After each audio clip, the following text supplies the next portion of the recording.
अस्सलामुअलैकुम दोस्तों, आज दी मेरी वीडियो गां सूई सी। इन्हें दो बच्चे दिते, जुड़वा बच्चे, एक बच्चा है तो एक बच्ची। माशाअल्लाह ये गां जिहड़ी है दूसरे बारे सूई आ ते इहदा पहले बारे माशाअल्लाह 7 किलो टाइम का दुध हुंदा सी ते आखिर तक ही मिलती रही आ। तकरीबन 3 महीने पहलों छड्डी सी ये। ना मैं थानू मौलवी साहब का वाड़ा भी दिखालदा वां। माशाअल्लाह काफ़ी वड्डा वाड़ा बनाया वा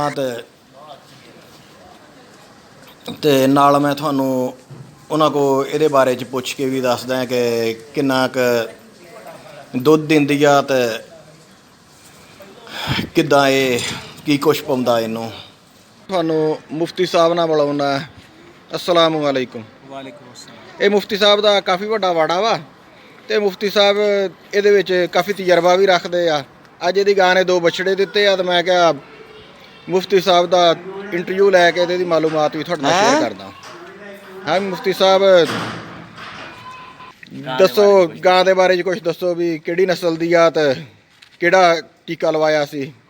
अल्हम्दुलिल्लाह ये साहिवाल नस्ल की गाय है, तो उसको चोलस्तानी नस्ल का हमने टीका रखवाया था, तो इसने 2 दिए हैं, आपने देखे होंगे वीडियो में।